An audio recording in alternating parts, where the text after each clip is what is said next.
আজকের এই মাহফিলটা কবরবাসীদের রূহের মাগফিরাত কামনায়। যারা কবরে আছেন তো আসেনি, আমরা তো কবর হইয়া এসে পড়ছি ঘুরিয়া নাকি? হ্যাঁ, আমরা যাবো যাইয়াম, তাইলে নিয়ত আছে বোধহয়। আচ্ছা গো, কোন কলে কৌশলে চলে বলে এই এরিয়াটা ওভারটেক করে যাওয়া যায় না? হ্যাঁ হ্যাঁ, আলমে বরজক কবরস্থান, এইটা যদি কেউ কোন কৌশলে, কোন ইঞ্জিনিয়ারিং প্ল্যান প্রোগ্রামে, অথবা কোন পীর সাহেবরার একেবারে সহি খাঁটি তরিকার বদৌলতে, কিংবা কোন মুফতি সাহেবরার ইসলামিক আইনের ঘুর পেছে, অথবা আমার বাংলাদেশের সর্বোচ্চ আদালতের বড় একজন ব্যারিস্টারের কলা কৌশলে যদি খালি এই জায়গাটা ওভারটেক করার একটা সিস্টেম থাকতো, তাহলে আর কোনো দুশ্চিন্তার কারণ ছিল না। তো এক নাস্তিক কয়, হুজুর আপনারা যে ওয়াজ বিচ্ছেদ করেন, নাস্তিক মানে কি? যে কয় যে Allah is nothing, God is nothing, Allah বলতে কিছুই নেই। নাউজুবিল্লাহ নাউজুবিল্লাহ। স্যার কয় যে খেজুর গাছ ছিল দেশে, খেজুর গাছের মাথা জ্বরে ভেঙে গেছে, তো পানি পড়ছে, পানিতে খেজুর গাছের মাথা একটু পছন্দ হচ্ছে, ওখানে কিছু পোকা জন্ম হয়েছে, আর এই পোকার থেকে নাকি মানুষ হয়ে গেছে। চিৎকার করে নাউজুবিল্লাহ নাউজুবিল্লাহ। আমার এই নেত্রকোনায় একটা প্রবাদ বাক্য আছে, যে যেমন তার আন্দাজ দাও, হ্যাঁ কথা বলেন, যে যেমন তার আন্দাজ দাও তেমন। একটা সুন্দর ঘটনা মনে পড়ছে না, আপনাদেরকে তো বুঝাইতে পারবো না, এটা তো স্বল্প বড় বাড়ি, স্বল্প বড় বাড়ি। স্বল্প বড় বাড়ির যারা আছেন, বাপ দাদা, দাদার দাদা, তাদের দাদার পুরুষ থেকে বোধহয় আপনারা সুর চিনেন না? সুর চিনেন? সুর, হ্যাঁ দেখুন কি স্বল্পের মানুষ তো সুর চিনার কথা না। তো এক গ্রামে এক চোর আসিল, রাত্রে ইয়াসার নামাজের পরে খাওয়া দাওয়া করিয়া ফুলাফান ঘুমাইলে হে খাটি ফানজা মার্কার সর্ষের তেলের বোতলে নামাইতো। নামাইয়া নিজে কতক্ষণ শরীর মালিশ করছে, আর বউরে কইছে তুই খালি ফিটটার মধ্যে দিবি। তো জামাই বউ দুইজনে তেল তুল মালিশ করিয়া 12টা 1টা 1:30 বাজলে মানুষ যখন নাক ডাকাডাকি শুরু হয়েছে, তখন একটা খন্তি লইয়া দরজার মধ্যে খারইয়া 7 বার করিয়া চৌকাটটার মধ্যে চেলাম করতো, করিয়া খন্তিটা খান্দ ফালাইয়া লইয়া ছুটছে, লেঙ্গি মারা কিন্তু। তো গিয়া হইলা বিসমিল্লাহ, উত্তর পাড়ার যে চাচা কাল যে ধান বেচিল, হ্যাঁ কিন্তু বাজারতে চাচারে ভরদে ভরদে বাড়ি পর্যন্ত আইনে থুইছে। তখন চাচা আবার চাচিরে কইছে যে ধর গরু গাছের টেহাটা বালিশটার তলে থইস, নইলে চুরে নিব গা, খিন্ডা বালা করে নিস। আল্লাহ ভরসা চাচা, এই জন্য তো তোমার বাজারতে ভাড়া দিয়ে আনছি যাতে পকেট মাইরে না ধরে। তো বাড়ি গিয়া হ্যাঁ এই কারবার করে খন্তিটা নিয়ে আইসা আস্তে করে বইয়া খুন্দাইতেছে খুন্দাইতেছে, আস্তে আস্তে মাটিটা দিয়ে তো রাস্তা ঠিক তখন লাগবে। দেখছে যে না চাচাও শেষ, চাচিও শেষ। উঠতে সাইডা প্রথম চাচার বালিশের নিচেতে যে একটা ম্যাচ আছে, যে কুচাওরা ম্যাচ তো আগে টিফার না তো কুচাওরা, এই ম্যাচটা সরাইছে। পরে দেখে যে একটা এভারেডি লাইটও আছে, 2 ব্যাটারি একটা এভারেডি ইন্ডিয়ান লাইট, এই লাইটটাও সরাইছে। কুচো লইয়া কখন আর চাচার সুবিধা হইতো না। এই যে কারবারটা করছে, শীতের চোর শীত কাইটা ঢুকছে আর বের হয়েছে, নাকে মুখে কপালে হাঁটুতে কিছু মাটি জমছে না। আস্তে আস্তে এই কারবারটা করিয়া, কারণ চাচা চাচিরে পাহারা দিতে অনেক সময় লাগবে। চাচা একটু নাক ডাকলে চাচি আবার ধাক্কা মারে, কয় বেউস হয়েছে, গরুর মতো নাক ডাকে একটু লেগেছে, দেখো কয় যে চাচি তো হজাক। আবার চাচা যখন একটু কুকড়াইতেছে, কতক্ষণ কোহর কোহর করিয়া এই যে ফাতা দেখে চাইনে বিড়ি আসিনি আগে, এই একটা বিড়ি জ্বালাইছে চাচা, তা বিড়ি খাইতে তো সময় লাগতেছে। হ্যাঁ, এমনি চাচার বিড়ি শেষ হইতে হইতে বুঝে থাকলে কই চাচা বিড়ি খাইতেছে সজাগ থাকে না ঘুমাইয়া সজাগ হইয়া। তো এই বিড়ি খাইতে খাইতে চাচির আবার আরেক ঘুম ভাঙ্গিয়েছে।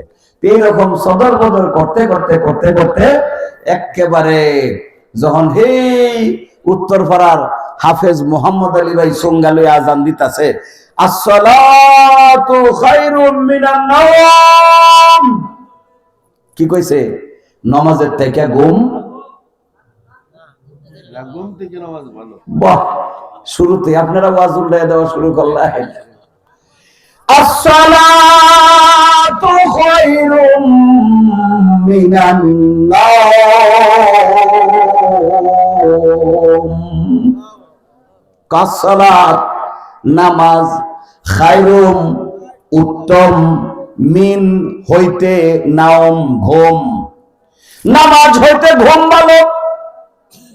ওই শীতের চুরকট হুজুরের তো খায়া কোনো কাম নাই, আর আধা ঘন্টা পরে আজানটা দিলেই তো কারবারটা বানাইয়া দিতাম। তাড়াতাড়ি কইরা 27 বার অন্তত কইছে আল্লাহ কেউ যেন না দেখে। কামটা বানাইছে। এখন তো তাড়াতাড়ি কামটাম সাইরা টিউবওয়েল নাই, কুয়াও নাই, আছে একটা পুকুর, তাও মসজিদের পূর্ব দিকে হইল পুকুরটা, পুকুরের পশ্চিম পারে হইল মসজিদ। উনি পুকুরের পূব পারে দিয়ে গিয়া তাড়াতাড়ি করে কসর কসর করে নাক মুখ হাত মুখ ধোয়া লাগবো না, হাঁটু টাটুতে মাটি বসে রয়েছে, তো এগুলো দইতেছে, পানি কলকল আওয়াজ করতেছে। আর পশ্চিমের গাট দিয়া হাফেজ মাওলানা মোহাম্মদ আলী ইমাম সাহেব উনি পশ্চিমে ওযু করতেছে, যে ফান টান খাইছে, একটু ককড়ায় ককড়ায় কুলিটুলি করার লাগে না, তখন হেলাও ফুচুত ফুচুত করে পানি ছাড়তেছে। আর হেইলা পশ্চিমে যে ওযু করতেছে, আল্লাহ কি শুকরিয়া আদায় করি তোমার, 12 বছর ধরে এই মসজিদে ইমামতি করি, তাহাজ্জুদের কোনো মুসল্লি পাইলাম না, আজকে আমার চাইতেও দেখি বুজুর্গ মুক্তি, হ্যাঁ তাহাজ্জুদের লাগিয়া খুব পারি দেই, ওযুটা সারতাছে। হেলা তো হাতুসি যাইতে দুইজনে মিলে তাহাজ্জুদটা করিয়া পরে আজানটা দেন। অন হুবের কানের দিয়া জ্বালায় হাত মুখ ধুইতাছে, হেলা কাছে সুরের গোলের সুর, সুরের গোলের সুর, কত বড় সুর, সুর কসরত কসরত। তুই মসজিদের গাডো যে হেন্দা মুসল্লিরা ওযু করে, সেই হানোর বইয়া তুই আত্ম দইতে, তুই আমার মতো অন্য গাড দেবার পারছিলে না। আচ্ছা রাইতে আমার তোর খুঁজ দাবি আমনে যে তুই কত বড় সুর। অর্থাৎ কুল্লু শাইইন ইয়ারজিউ ইলা আসলিহি, প্রত্যেকটা জিনিস তার আসলের দিকে দাবিতে হয়, যে যেমন তার আন্দাজটাও তেমন। ওই নাস্তিক বলে আল্লাহ বলতে কিছু নাই, গড বলতে কিছু নাই, কই হুজুর ওয়াজ নচ্চেদ কইরা কোনো লাভ নাই, এত বুঝায় কি হইব, দুনিয়াতে যা হবে আরামে আল্লাহ সে আছি, যদি পরকাল থেকে থাকে সেইখানেও আরামে আমাদের থাকবো। আমি বললাম নাস্তিক রে, মাঝখানে কিন্তু একটা কবর আছে। আছে বুঝলাম, কি হইব, কবরে কিন্তু সর্বনাশ করব, হিসাব দিতে হইব। কয় দুনিয়াতে যেহেতু আসছি, মরতে যেহেতু হবে, পরকালে যাইতে হবে, কবরে ঢুকবো, অসুবিধা নাই, কবরে যাওয়ার পরে একটা না একটা কিছু হবে, একটা কিছু হবে। আমি দেখলাম হেডে চান্স, জিজ্ঞেস করলাম একটা হইব, এটা তো বুঝো, একটা তো হইব, হয় বুঝক না তো বেশ। আমি যে বাবারে একটু থাম, ঘড়িতে একটা বাজার আগের গড়টা কত, একটা যে বাজে তার আগের গড়টা কত, একটা কিছু হওয়ার আগে ঘড়িতে যেমন একটা বাজার আগে 12টা বাজে, 12টার পরে ঘন্টার কাঁটাটা এক দাগ গেলে আমরা বলি একটা বাজছে। একটা বাজার আগে কিন্তু কবরে 12টা বাজায় হইব, 12টা বাজলে কিন্তু তোমার অস্তিত্ব থাকবো না। চিৎকার করে কর নাউজুবিল্লাহ, সুবহানাল্লাহ, আলহামদুলিল্লাহ, লা ইলাহা একটু জোরে, সুবহানাল্লাহ, আলহামদুলিল্লাহ, লা ইলাহা, জোরে জোরে জোরে, সুবহানাল্লাহ, লা ইলাহা লা ইলাহা ইল্লাল্লাহ মুহাম্মাদুর রাসূলুল্লাহ সাল্লাল্লাহু তাআলা আলাইহি ওয়াসাল্লাম। ভাইরা গো, আমার মা বোনেরা, আমরা যারা দুনিয়াতে আসছি, দুনিয়াতে চিরদিন থাকার জায়গা না। ওখানে কিছুদিন কিছু ব্যবসা বাণিজ্য, কিছু লেখাপড়া, কিছু আমল, কিছু মুরাকাবা মুশাহিদা, কিছু রিয়াজত সাধনা ইত্যাদি করার পরে কামগিরস্তি কিছু অর্থ সম্পদ উপার্জন এবং বিসর্জন সব করার পরে হঠাৎ করে একদিন একজন ফেরেশতা এসে সালাম দিবে, আসসালামু আলাইকা ইয়া আব্দুল্লাহ, ওগো আল্লাহর বান্দা তোমার উপরে শান্তি বর্ষিত হোক। আপনি জিজ্ঞেস করবেন মান আনতা, তুমি কে? ফেরেশতা বলতে থাকবে আমার পরিচয় জানতে চাই না গো আল্লাহর বান্দা, পরিচয় যদি জানতে চাও এই পৌষ মাসের কনকনে শীতের রাত্রি, সত্য প্রবাহ, প্রচন্ড ঠান্ডা, কম্বলের পরেও এত কিছু করার পরেও গেঞ্জি জ্যাকেট সোয়েটার চাদর এরপরেও তোমার শরীরের ঠান্ডা গরম হয় না, আমার নামটা শোনার সাথে সাথে এক সেকেন্ডও লাগবে না শরীর গরম হয়ে যাবে, ফিনকি দিয়ে ঘাম শুরু হয়ে যাবে। সুতরাং আমার নাম জানার দরকার তোমার নাই। আগ্রহ বেড়ে যাবে না, একবার তোমার নামটা তো কও। এত বয়ান মারকে জিজ্ঞেস করছি তোমার নাম বলার জন্য। এবার আল্লাহর ফেরেশতা বলে, আল্লাহর বান্দা আমার নাম যেহেতু জানাই তোমার সব, ইসমি মালাকুল মউত, আমার নাম হইল মৃত্যুর ফেরেশতা, অর্থাৎ আমার পরিচয় হইল আজরাইল। আজরাইল নামটা শুনলে পরে শরীর ঠান্ডা রয়েছে না একটু গরম হয়েছে? এখন কেমন হয়েছে? আজরাইল ডাক্তার মারিবে, আজরাইল ডাক্তার দিন ভাই বোন মারিবে, 360টা রবের জোড়ায় সারিবে, 360টা রবের জোড়া সারিবে। বাবারে এই যে আজরাইল যখন ডাক মারে, নামটা শোনার সাথে সাথে ঠান্ডা শীতল শরীর গরম হয়ে যায়। আমার রাসূল সাল্লাল্লাহু আলাইহি ওয়াসাল্লাম হাদিসে মুবারাকার ভিতরে আমার নবীজির কথাটা আছে, নবী যে কথাটা বলছেন এইটার নাম হলো হাদিস, নবীজি যে কথাটা বলছেন এইটার নাম হলো কোরআন। চিৎকার করে একটু মহব্বতে হলো পড়েন সুবহানাল্লাহ। আমার নবীর জবান মুবারক থেকে কথাটা বের হয়েছে, এটা হলো কোরআন। আল্লাহ রাব্বুল আলামিন বলেন ইন্নাহু লা কাউলুন রাসূলিন কারীম। এ জগৎবাসী, কোরআন হিসেবে সব সময় তোমরা যেটা পড়ো এটা হলো ইন্নাহু লা কাউলুন রাসূলিন কারীম। যাই মেরাই করে আমার সম্মানিত নবী মুহাম্মদ আলামিন সাল্লাল্লাহু আলাইহি ওয়াসাল্লাম, আমার নূরের নবী, আমার সম্মানের নবী, তার নুরানি জবান মোবারক থেকে যে কথাটা বের হয় এইটাই আমি আল্লাহ কোরআন হিসেবে মেনে নেই। আমার নবীর জবান দিয়ে না বের হলে আমি আল্লাহ কোরআন মানি না। চিৎকার করে বলেন মারহাবা। নবীর জবানের কথা না, এটা কি কোরআন হবে? হ্যাঁ, আল্লাহর কথাটা আল্লাহর, বাণীটা আল্লাহর, ভাষা এবং জবানটা ব্যবহার করেছেন মুহাম্মাদুর রাসূলুল্লাহ সাল্লাল্লাহু আলাইহি ওয়াসাল্লাম। সুতরাং কোন ইহুদির কথা, কোন কাফেরের কথা, কোন মুশরিকের কথা এটা কোরআন হবে না। কোরআন হবে কখন? আমার নবীজির নুরানি জবান মোবারক দিয়ে কথাটা বের হয় যখন, তখন হয় কোরআন। এই কোরআন এটা ওহী আল্লাহর পক্ষ থেকে জিবরাইল ফেরেশতার মাধ্যমে আল্লাহর হাবিবের কাছে আল্লাহ পাক ওহী পাঠিয়েছেন। আল্লাহ নিজেই চ্যালেঞ্জ করেছেন, মা ইয়ানতিকু আনিল হাওয়া ইন হুয়া ইল্লা ওয়াহয়ু ইউহা। জবান খুলে কোন আল্লাহু আকবার। আর একটু জোরে সুরে বলেন আল্লাহু আকবার। একটু মহব্বতে জিকির করেন লা ইলাহা ইল্লাল্লাহ। জোরে লা ইলাহা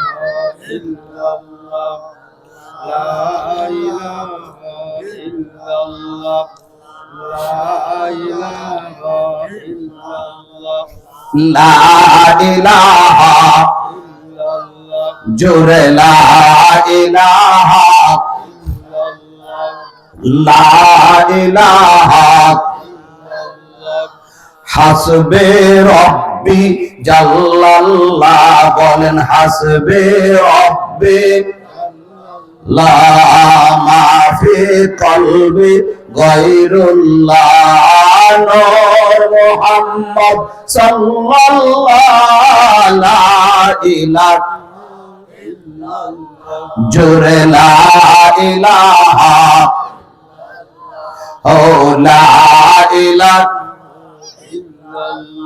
জোরে লা ইলাহা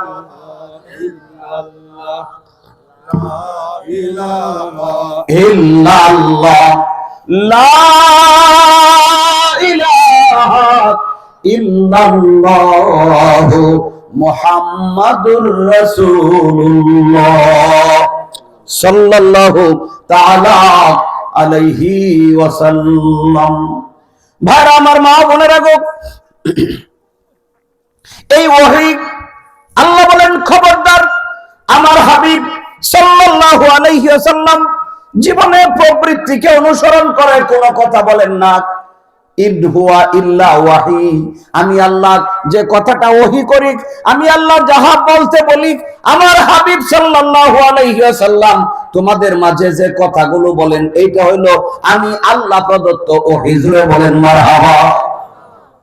আমার হাবিব ওহী ছাড়া কোনো কথা বলেন না। আল্লামা জালালউদ্দিন রুমি রাহমাতুল্লাহি আলাইহি তিনি বলেছেন মুহাম্মদ সাল্লাল্লাহু আলাইহি ওয়াসাল্লাম হরগজ না গুপ্তা তানা গুপ্তা জিবরাইল। মুহাম্মদ হরগজ না গুপ্তা তানা গুপ্তা জিবরাইল। জিবরাইল হরগজ না গুপ্তা তানা গুপ্তা রব্বুল জালিল। সুবহানাল্লাহ। হযরত জালালউদ্দিন রুমি রাহমাতুল্লাহ আলাইহি বলেন জগৎবাসী, ওয়াহাবি খারিজি লামজহাবি যত রঙের যত ঢঙের যত যত সুরতের মানুষ তুমি হও না কেন, আল্লাহ নবী বলেন খবরদার আল্লাহর হাবিব রব্বুল আলামিন তাকে এমন পাওয়ার দিয়েছেন, supreme authority. Allah said that in the Holy Quran, sallu alayhi wa sallimu taslima, that's meaning is the salute him, all powerful greatest prophet of Islam Muhammad sallallahu alayhi wa sallam with highest honor. জবান খুলে বলেন সুবহানাল্লাহ সুবহানাল্লাহ। নমস্তে গিরিজানাথ মরুস্থল নিবাসিনী প্রবৃতি শরণাশায় বহু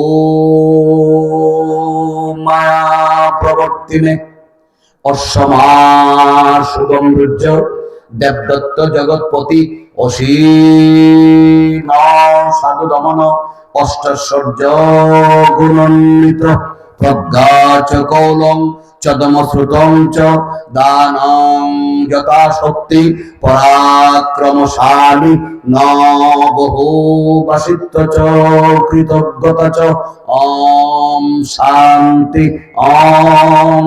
এগুলো কোরআন হাদিস না, বুঝতেছেন তো? কোরআন হাদিস না, সংস্কৃত ভাষার কিছু শ্লোক কিছু মন্ত্র, কিন্তু মন্ত্রগুলো এমন, ঠান্ডা লাগবে তো, মন্ত্রগুলো এমন, শ্লোকগুলো এমন।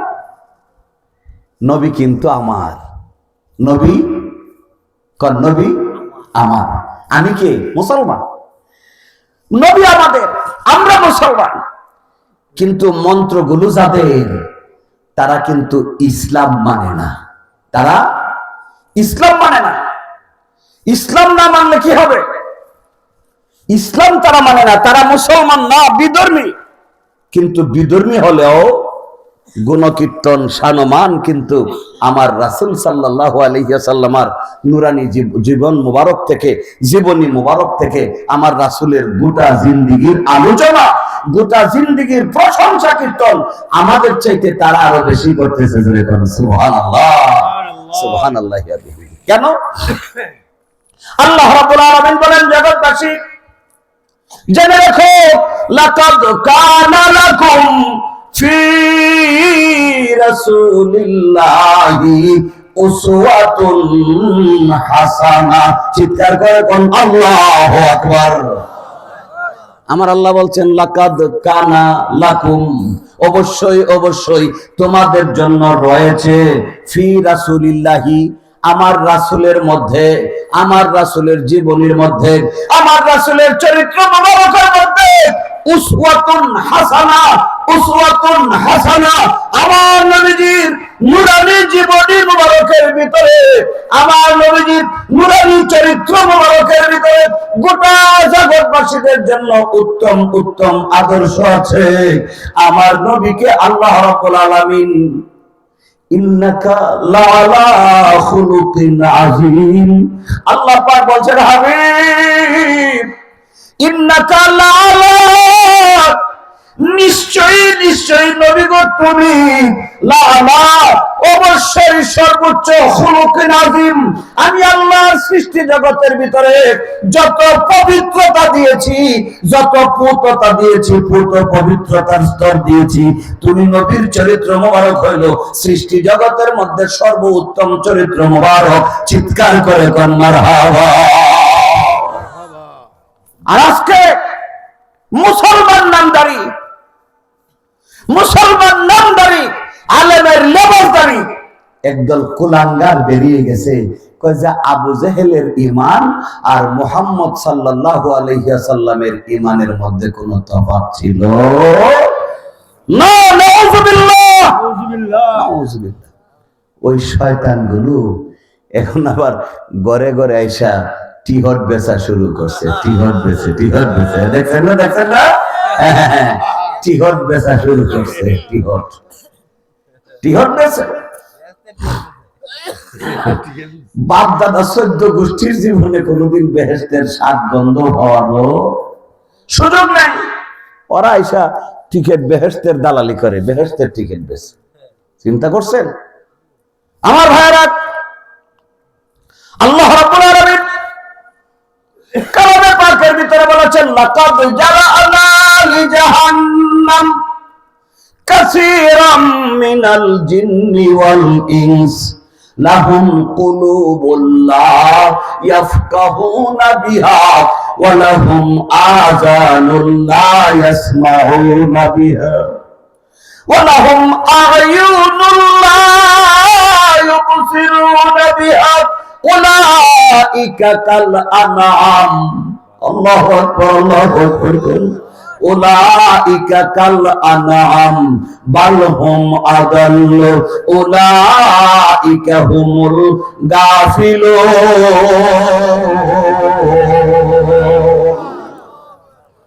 আমার আল্লাহ রাব্বুল আলামিন কত সুন্দর করে করে বুঝিয়ে রেখেছেন। আল্লাহ বলেন হাবিব জগৎবাসীদেরকে জানায় দাও লাকাদ জারানা লি জাহান্নাম, আমি আল্লাহ জাহান্নাম তৈরি করে রাখছি। জাহান্নাম আরবি শব্দ, আমরা প্রচলিত ফার্সি শব্দ ব্যবহার করি। জাহান্নামের ফার্সি আমরা ব্যবহার করি দুজক। কি শব্দ? কি নাম? কি নাম? দুজক। আরামের না কষ্টে? দুজক কষ্টে। আল্লাহ বলেন আমি দুজক তৈরি করে রেখেছি। কাসীরাম মিনাল জিন্নি ওয়াল ইনসি, অধিকাংশ জিন আর ইনসান, অধিকাংশ জিন অশরীরী আত্মা আর অধিকাংশ ইনসান মানে শরীরী আত্মা। আব আতশ খাক বাদ, আব আতশ খাক বাদ, আগুন পানি মাটি বাতাস, চারটা পদার্থ দিয়া আল্লাহ পাক ম্যাটেরিয়াল একটা বডি তৈরি করলেন। এটার নাম হচ্ছে, ভিতরে রূহ দেওয়ার পরে হলো ইনসান। চিৎকার করে বলেন মারহাবা। রাত্র যেহেতু গভীর, বিস্তারিত তাফসীর আমি আপনাদেরকে দিতে পারবো না, তবে সংক্ষিপ্ত একটু যতটুকু না বললেই না হয়।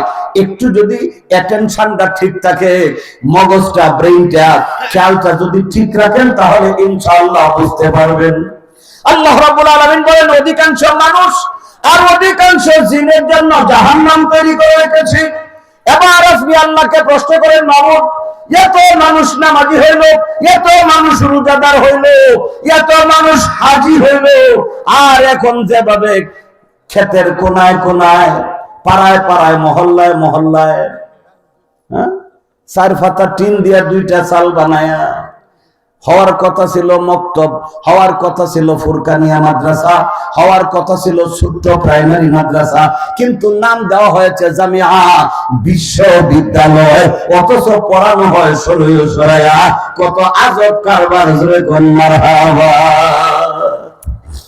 এত হাফেজের সংখ্যা বেরিয়ে গেছে, মুফতির সংখ্যা এত বেশি বের হয়েছে। একটু আগে আমাদের কাকুরা মাদ্রাসার প্রভাষক সাহেব মাওলানা সাইফুল ইসলাম সাহেব, উনি সুন্দর ভাষায় প্রাঞ্জল ভাষায় ওয়াজ করতেছিলেন। এই সাইফুল ইসলাম সাহেব উনিও ইফতা পড়েছেন, মুফতি হয়েছেন। মুফতি মানে কি? আপনি প্রথম শ্রেণী থেকে দাখিল 10ম শ্রেণী পর্যন্ত কয় বছর? 10 বছর।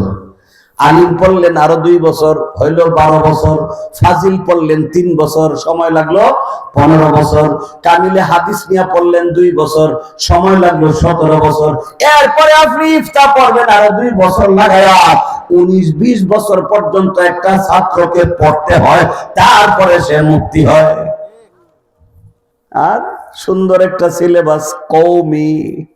কি মাদ্রাসা? কওমি, গোত্রীয় মাদ্রাসা। এই কওমি মাদ্রাসায় মাত্র 6 বছর। কয় বছর? 6 বছরে মুক্তি বানায়া মাথার মধ্যে একটা নজদি রুমাল, 4 কোনা রুমাল, এটারে 3 কোনা বানায়া লম্বা লম্বি মাথার মধ্যে পেঁচায় দেয়া, কয় আজকে থেকে তোরে মুক্তি বানায়া দিলাম। তুই খালি শুক্রবারে মসজিদে বয়া বয়া ফতোয়া দিবি, তবে সাবধান, ফতোয়া কিন্তু তোরে শিখানো হয় নাই। তোরে যেটা শিখানো হইলো, মসজিদে বয়া শুক্রবার দিন কইবে দুরূদ পড়া বেদাত। হ্যাঁ, দুরূদ পড়া বেদাত, মিলাদ পড়া বেদাত, মিলাদের মধ্যে দাঁড়ায়া নবীকে সালাম জানানো, এটা হলো শিরক। এরপরে মা বাপ মরে গেছে জাত দিয়া, জানাজার নামাজ তো ফাইজে দুইটা কোন রকমে মাটি দিয়া দিতে দিবি, খবরদার এর পক্ষে হাত তুলতে দিবে। জানাজা হয়ে গেলে আর দোয়া নাই। হুজুর দোয়া গেছে, কই বেদাত, দোয়া গেছে বেদাত হইয়া। হুজুর বাবা যা মারা গেছিল আজকে 4 দিন, কবে বেদাত বেদাত না হুজুর। বেদাত কইলে কি হইব? ভাই বোন বিদেশে যারা আছে, দেশে ঢাকায় চাকরি করে, চিটাগাং চাকরি করে, হেরা আছে, বাপ মারা গেছে, তারা কিছু খরচপাতি করবো, কিছু হাদিয়াটা দিয়ে আপনারা দেয়া হয়ে যাইব। আচ্ছা তাইলে কোন সময়?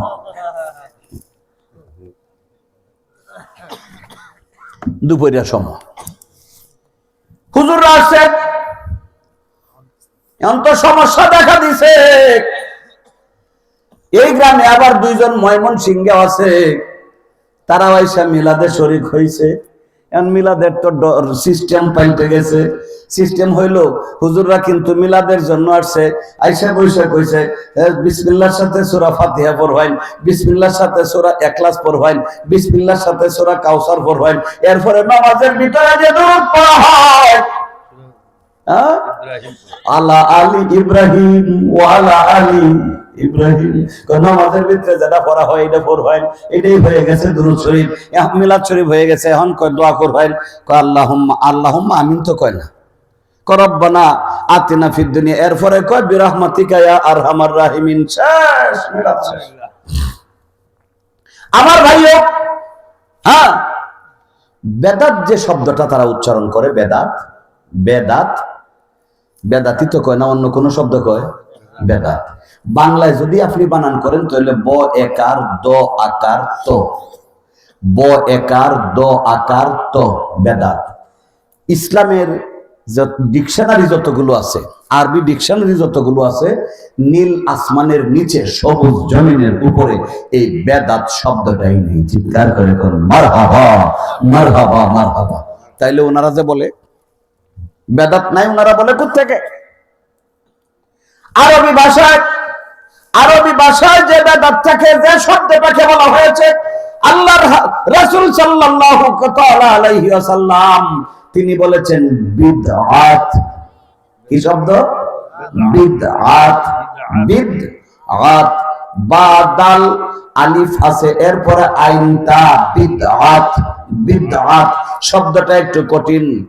কুল্লু বিদআতিন দালালাত ওয়া কুল্লু দালালাতিন ফিন্নার। আল্লাহর হাবিব বলছেন প্রত্যেকটা নববিধান। বিদআত শব্দের অর্থ হলো নব নির্মিত জিনিস। কুরুনে সালাসা আমার রাসূলের জামানায় ছিল না, সাহাবায়ে কেরামদের জামানায় ছিল না, তাবেঈনে এজম তিনাদের জামানায় ছিল না, পরবর্তীতে আসছে। এইটাকে বলা হয় বিদআত। শব্দটা হলো বিদআত। এরা যে বেদাত বলতেছে, বেদাত কথাটাই তো হলো বিদআত। বেদাতটাও তো সহি না, এইটাও একটা বিদআত শব্দ। এখন আসেন বেদাতটা কি, বিদআতটা কি? বিদআত শব্দ হচ্ছে, বিদআত জিনিসটা হচ্ছে, আল্লাহর রাসূল সাল্লাল্লাহু আলাইহি ওয়াসাল্লাম বলছেন ইন্নাল্লাহা ফারাদা আলাইকুম সিয়ামুদ দাহরি ওয়া সানামতু আলাইকুম কিয়ামুল লাইল। আমার নবীজি বলেন নিশ্চয়ই আল্লাহ পাক তোমাদের উপরে রমজান মাসের দিনের বেলায় রোজা ফরজ করেছেন। আলহামদুলিল্লাহ কোন। এক বছরের রোজা কয়দিন ফরজ? 7 দিন না 19 দিন? 30 দিন। হ্যাঁ 30 দিন। মাশাআল্লাহ মারহাবা। 1 মাস। ইন্নাল্লাহা ফারাদা নিশ্চয় আল্লাহ পাক ফরজ করে দিয়েছেন আলাইকুম তোমাদের উপরে সিয়ামুদ দাহরি 1 মাস ব্যাপী দিনের বেলায় সিয়াম সাধনা করবে। ওয়াসানান্তু আল্লাহু আকবার আল্লাহু আকবার আল্লাহ ওয়াহিদে মুতাকাল্লিমের সিগা সানান্তু আমি তোমাদের উপরে সুন্নাত করলাম কিয়ামুল লাইল রাত্রিতে তোমরা দাঁড়ায় কিয়াম মানে দণ্ডায়মান অবস্থায় ইবাদত করা। কিয়ামুল লাইল আমার নবীজি বলেন দাঁড়ায়া রাত্রি বেলা 20 রাকাত সালাতুত তারাবি আদায় করবা। এইটা আমি নবী তোমাদের উপরে সুন্নাত করে দিলাম। সানান্তু বলছেন আমি সুন্নাত করলাম। ইবাদত কি? ইবাদতটা কার? আল্লাহর ইবাদত। আল্লাহর ইবাদত। ইবাদতটা আবার আল্লাহর। কিন্তু আমার রাসূল বলেন সালামতু আলাইকুম কিয়ামুল লাইল আমি তোমাদের উপরে রাত্রি বেলা কিয়াম করাটা দাঁড়ায়া সালাতুত তারাবি আদায় করবা, 20 রাকাত সালাতুত তারাবি আদায় করবা। এটা আমি নবী তোমাদের উপরে সুন্নাত করে দিলাম। সুবহানাল্লাহ। বাবারে এই যে জোহরের নামাজ পড়েন, জুমার নামাজ পড়েন, আসর পড়েন, মাগরিব ইশা ফজর তাহাজ্জুদ যত রকমের নামাজ পড়েন, প্রত্যেকটা নামাজের রুকু আছে, সিজদা আছে। রুকু সিজদার কত বেনিফিট এইটার কোনো উল্লেখ নেই। কিন্তু আমার নবী বলেন আমার উম্মত আমি নবীর সুন্নাহ হিসেবে রমজানের রাতে যখন তারা সালাতুত তারাবি আদায় করবে, সালাতুত তারাবি প্রত্যেক রাকাতের মধ্যে 2টা করে সিজদা আছে। আর তারাবিহের নামাজের প্রত্যেকটা সিজদার বিনিময়ে আল্লাহ পাক আমার উম্মতকে 1000 করে সওয়াব দিতে বাধ্য হয়ে যাবেন। চিৎকার করে কোন মারহাবা। প্রতিটা সিজদায় নেকি কতগুলো? 1000 করে সওয়াব। সুবহানাল্লাহ সুবহানাল্লাহ। 1000 সওয়াব, অনেক লম্বা সওয়াব, অনেক বেশি সওয়াব। কিন্তু বিষয়টা হলো আমার নবীজি নূরানী জীবনে নবী সুন্নাত করেছেন তারাবিহের নামাজ 20 রাকাত।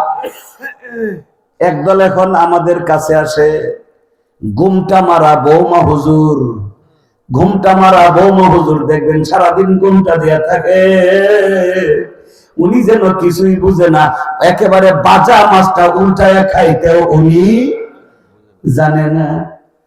কিন্তু মাদ্রাসায় গিয়া বৈশা দেখেন 3 দিন 5 দিন, কমিটির সাথে 2 দিন কথা কইয়া দেখেন উনি কত বড় বেজুর্গ, কমিটির মানুষের চাইতে বেশি কেউ জানে।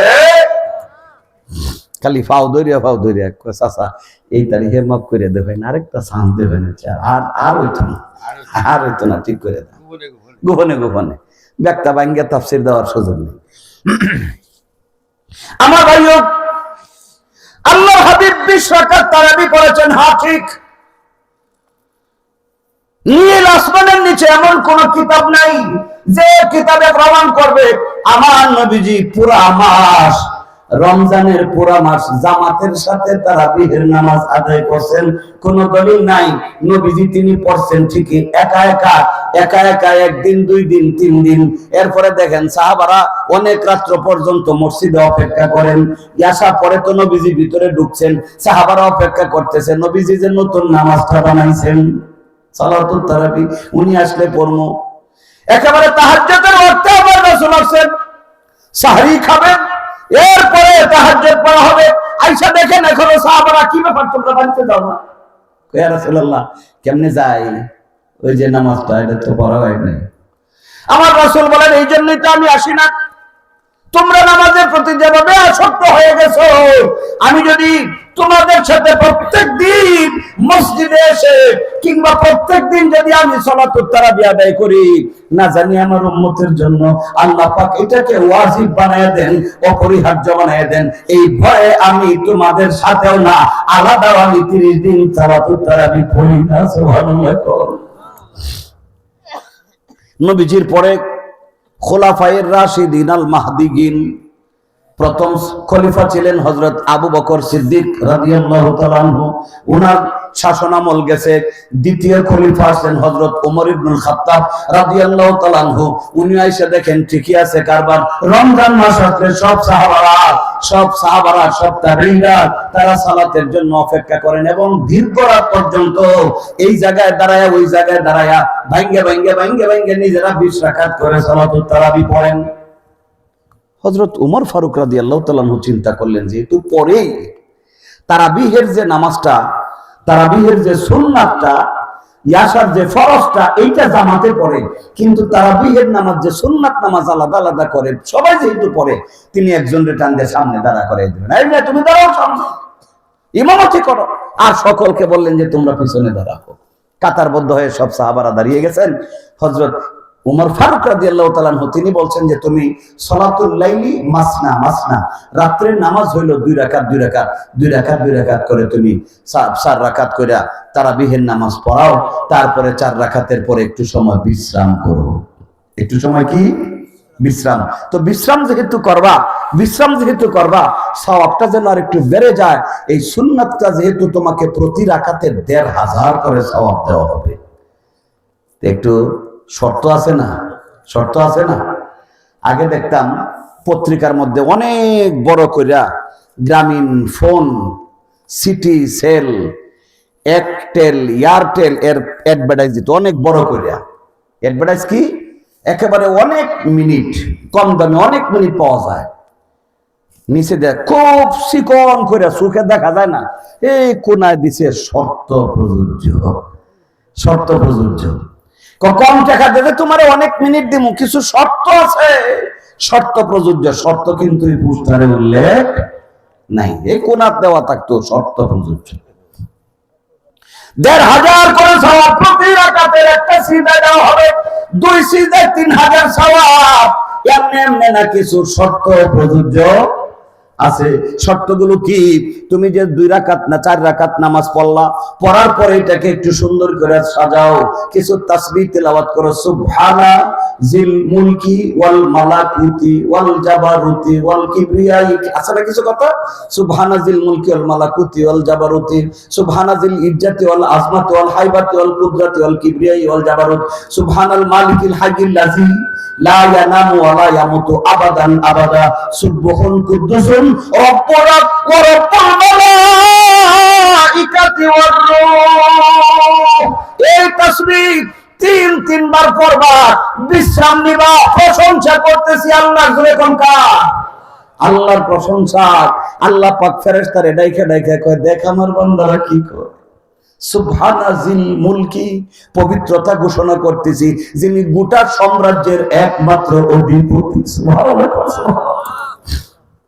কেউ যদি বাড়ির সামনে দাঁড়ায়, বাড়িটার দিকে ঘুরে কয়, যাহারে এটা হলো আবুল বাশার সাহেবের বাড়ি, উনি খুব ভদ্র মানুষ, খুব শান্ত স্বভাবের মানুষ, খুব নরম তবিয়তের মানুষ, ওনার ছেলেরাও খুব ভদ্র মানুষ।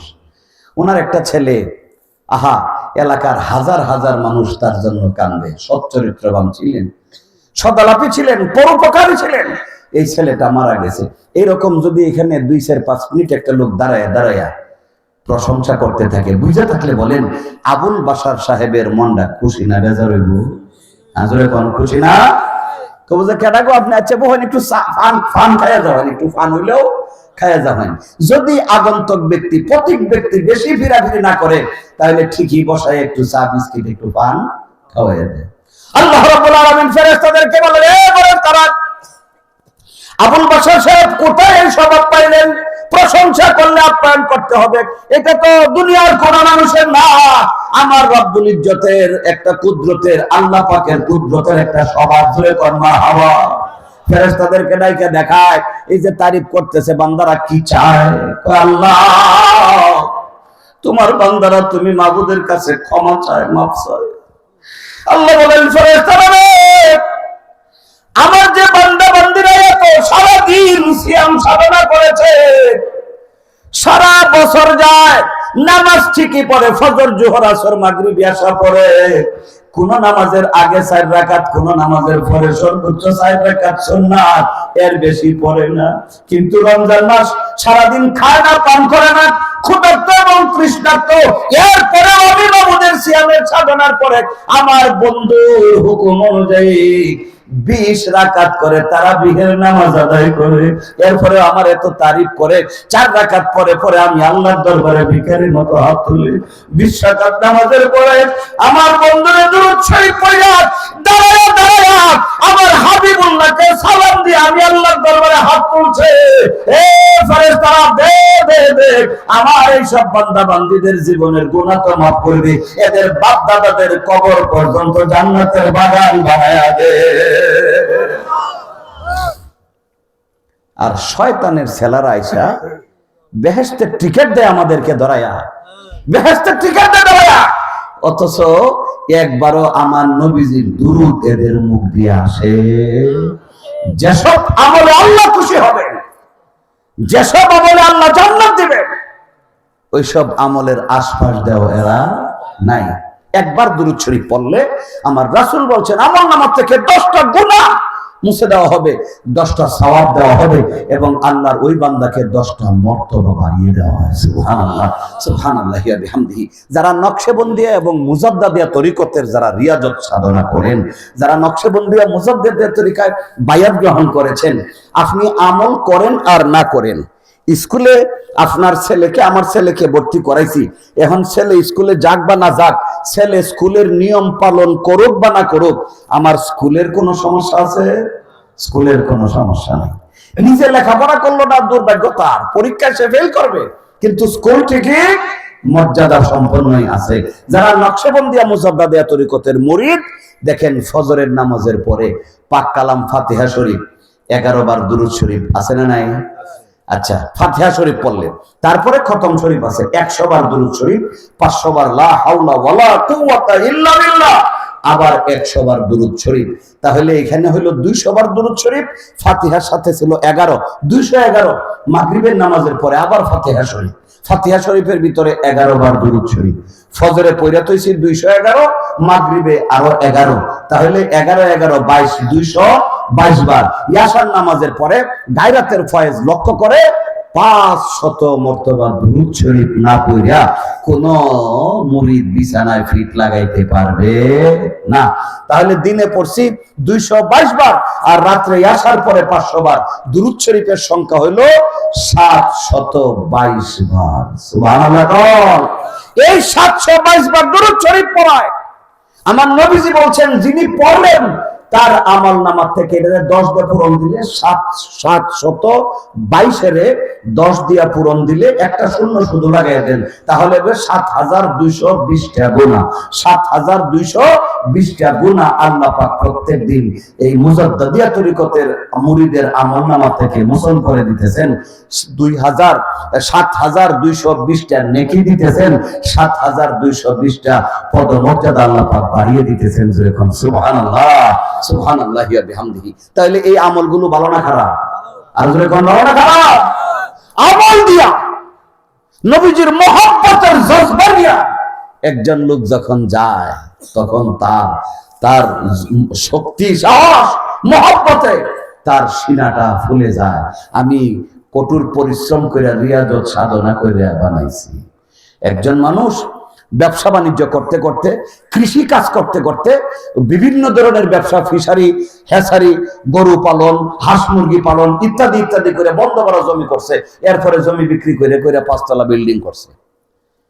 আর এক লোক খালি রাত্রের কারবার করে, আজকে ঢাকা কালকে চিটাগাং, এখানে অমুক আদম ব্যাপারী, ওই দিকে ওইটা সেটা, অমুক চাকরি দেওয়ার জন্য 10 লাখ ঘুষ খাইছে, হ্যাঁ একটা সুপারিশ করে দেওয়ার জন্য, পুলিশের হাত থেকে ছাড়াই দেওয়ার জন্য নিজে নিচে 2 লাখ, পুলিশে দিছে 20,000। আছেন এরকম কিছু মানুষ? একটা করেও মানুষ বাড়ি বানায়। হেরারে কি কয়, কয় হুজুর বাড়ি তো বানাইছে ঠিক, কিন্তু টেহা একটাও বৈধ না, ঠিক না। হ্যাঁ বলেন, এই 5 তলার কোন দাম আছে? জোরে বলেন, দাম আছে? আর যিনি কঠোর সাধনা করে, পরিশ্রম করে, কষ্টার্জিত অর্থ থেকে বানাইছেন, মানুষ বলতে থাকে যে হুজুর এই যে বিল্ডিংটা বানাইছে এর প্রত্যেকটা ইটের পিছনে লোকটার মাথা থেকে পা পর্যন্ত ঘামের ফোঁটা নিহিত আছে। আল্লাহু আকবার, আল্লাহু আকবার। আমল করে জান্নাতে আসেন, রাসূলের প্রতি মহব্বত দেখায়া, মহব্বতের কারণে আল্লাহ পাক জান্নাত দিবেন। এটার মর্যাদা আছে। যে কথাটা আমি বলতেছিলাম এটা হলো এই যে আজকে তারাবিহের নামাজ, আর 1 মাস আছে সময়, 1 মাসই তো, রজবের পরে শাবান, এরপরে কিন্তু আইতাছে, তৈরি হয়ে যাবেন, তৈরি হয়ে যান ইনশাআল্লাহ। রমজান মাস আসতেছে, এই যে 30 দিন ব্যাপী তারাবিহের নামাজ পড়ানো হয়, প্রথম 1 তারিখ থেকে 10 তারিখ পর্যন্ত নির্দিষ্ট 1.5 পারা করে, 11 থেকে 20 পর্যন্ত নির্দিষ্ট হিসাবে, আবার 20 থেকে 27 পর্যন্ত নির্দিষ্ট হিসাবে। দেখেন আজকে থেকে 20 বছর আগেও বাংলাদেশে সূরার তারাবি ছিল। সূরার তারাবি পড়তে গিয়া একজন মূর্খ মানুষও মোটামুটি ভাবে অন্তত 10টা সূরা না হোক 5-7টা সূরা শুনতে শুনতে মুখস্থ হয়ে যাইত। হয়েছে না হয়ে যাইত।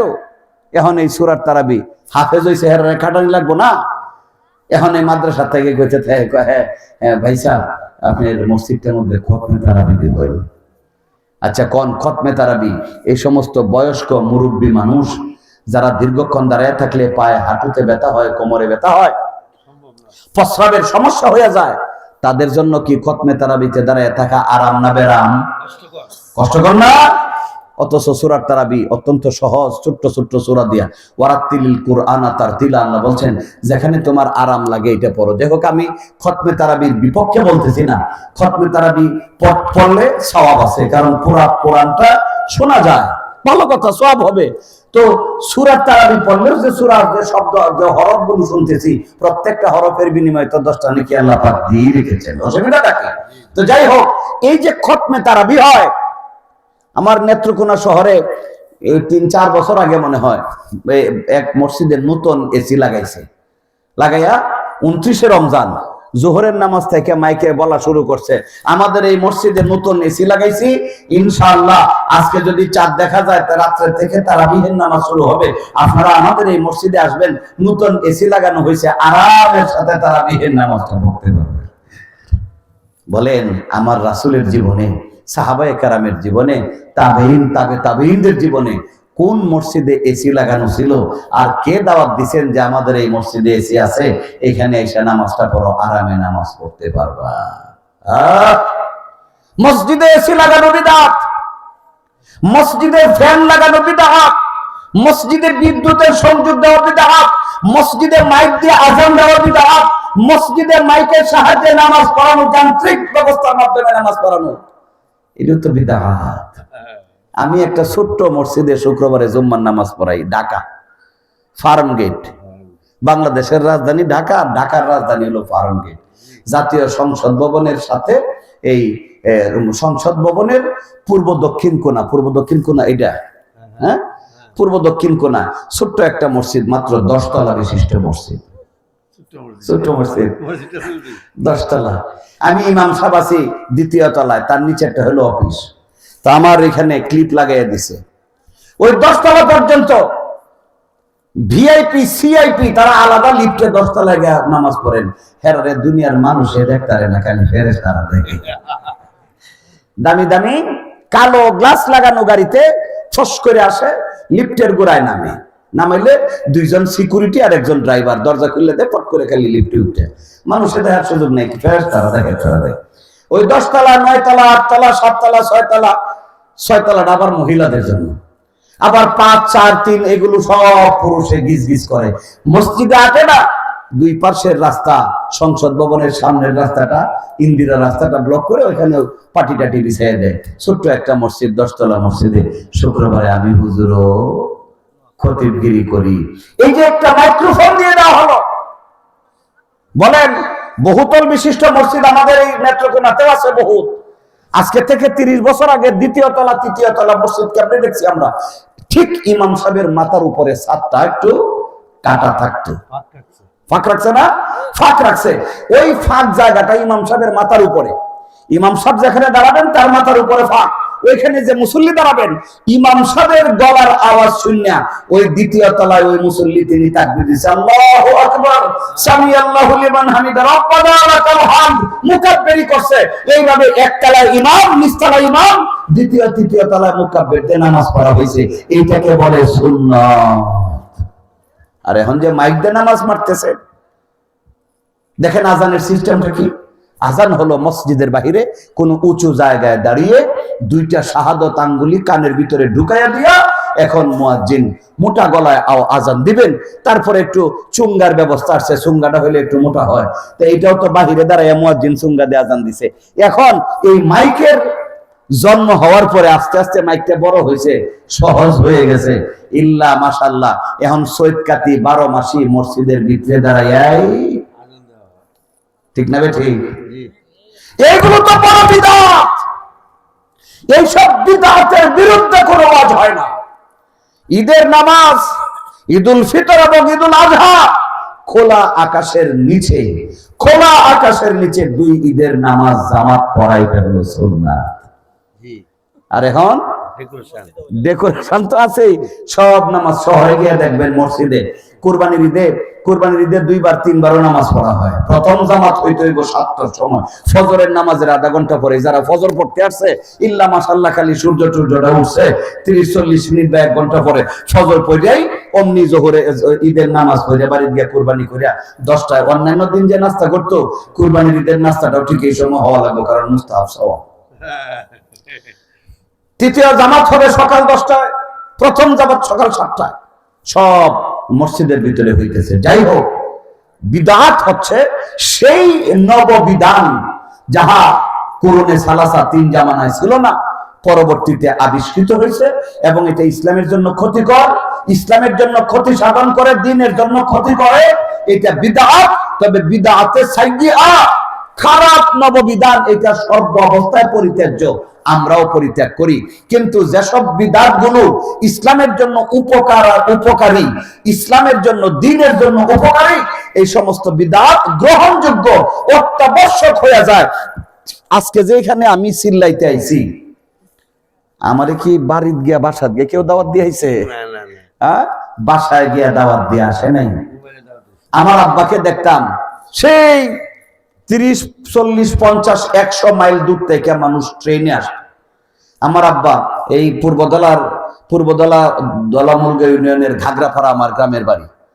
সেই সিরাজগঞ্জের থেকে, পাবনার থেকে, দিনাজপুর থেকে মানুষ 2 দিনে ট্রেনে আসছে, আইসা বাড়িতে আসছে। আসলে তখন তো আর পোল্ট্রির জন্ম হয় নাই, পাঙ্গাসেরও জন্ম হয় নাই। দেশি মুরগি বাড়িতে নাই, বাজার থেকে কিনে আনো, পাড়াতে ধরে আনো, ডিম ডুমাইনা।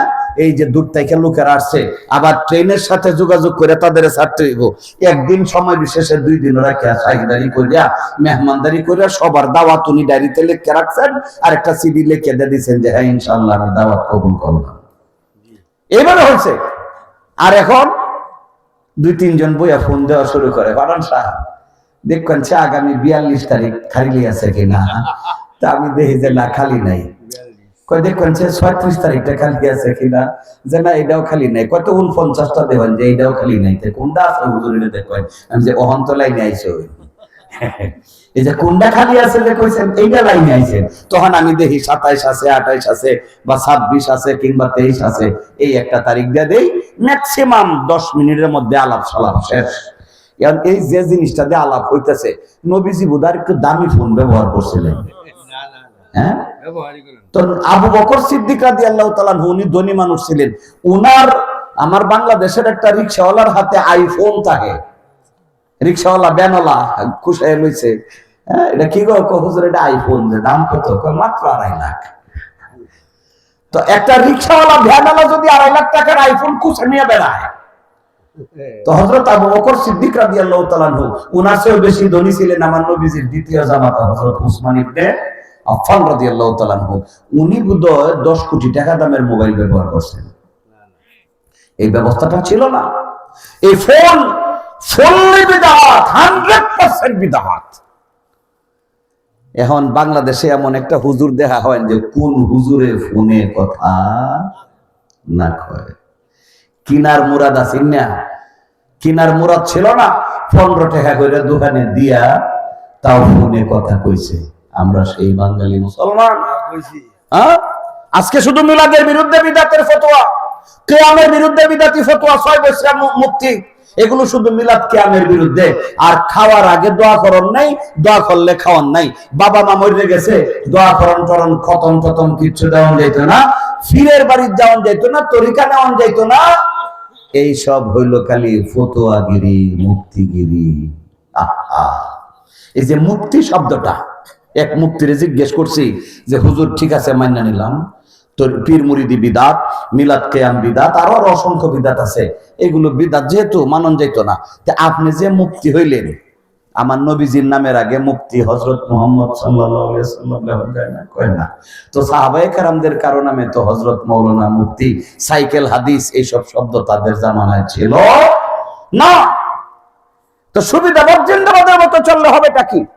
দেখেন কবরবাসীদের উদ্যোগে হয়েছে যে কথাটা বলতেছিলাম, জান কবজ করার জন্য একজন ফেরেশতা আসবে, আসলে পরে লোকটার আকীদা যদি সহি হয়, যার কাছে আজরাইল দাওয়াত নিয়ে আসছে উনি যদি সহি আকীদার বিশুদ্ধ সুন্নি মুসলমান হন, তাকে ফেরেশতারা এমন আরাম দেয়, লোকটা শুয়ে পড়ে, তার চতুষ্পার্শ্বে জান্নাতি ফেরেশতারা বসা থাকে, শিয়রের দিকে, মাথার দিকে আরেকজন ফেরেশতা বেহেশতের সবুজ রঙের, গাঢ় সবুজ রঙের রেশমি রুমাল, সুঘ্রাণে মুখরিত এই রুমাল নিয়ে আইসা মাথার পিছনে বসে বৈশা ডাকতে থাকে, ইয়া আইয়াতুহান নাফসুল মুতমাইন্নাহ ইরজিই ইলা রাব্বিকি রাদিয়াতাম মারদিয়া ফাদখুলি ফি ইবাদি ওয়াদখুলি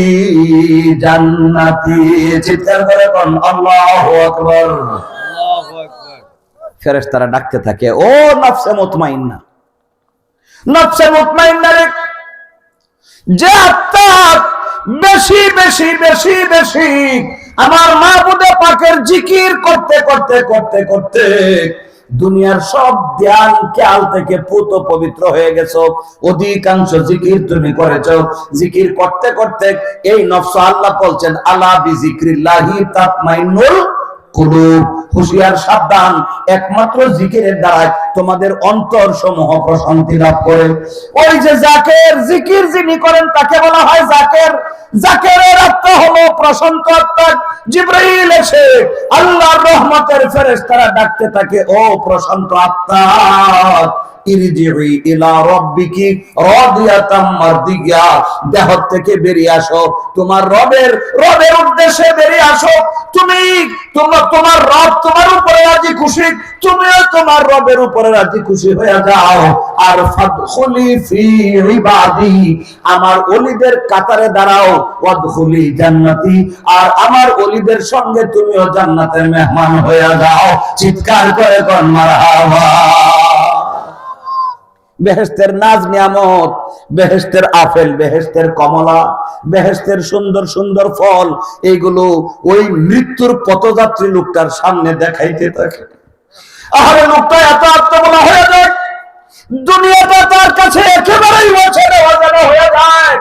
শুধু এখানে ক্ষান্ত না, আল্লাহর হাবিব বলেন একটা সহি ঈমানওয়ালা মুমিন তার ইন্তেকালের সময় জান্নাতের হুরিরা তার রূহটাকে স্বাগত জানানোর জন্য হই হুল্লোড় শুরু করে দেয়।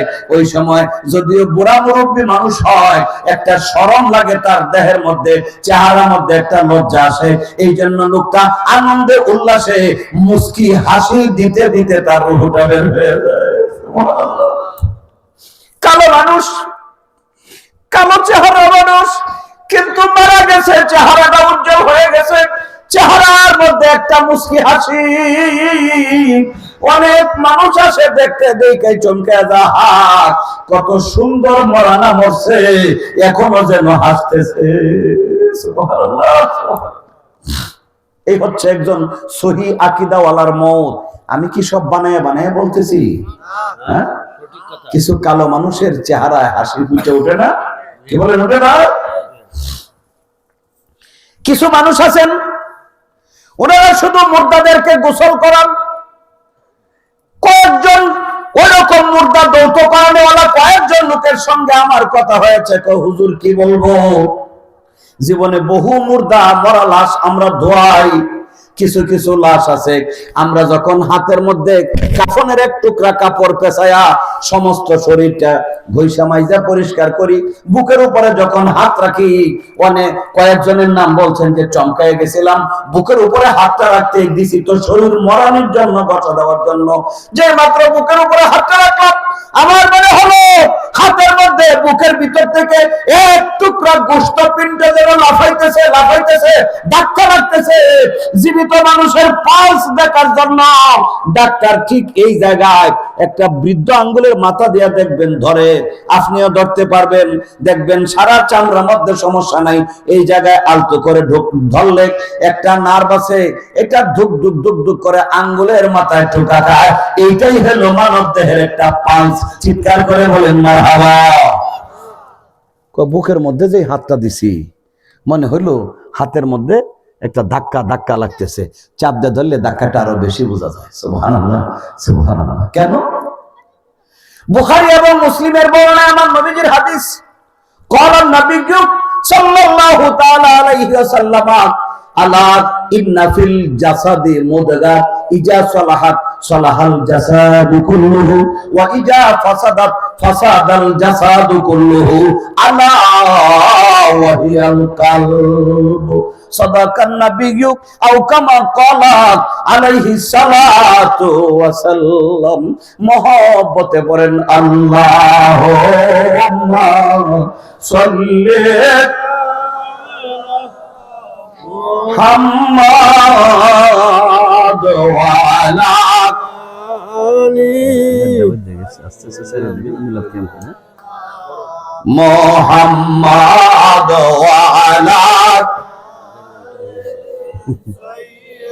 দেনা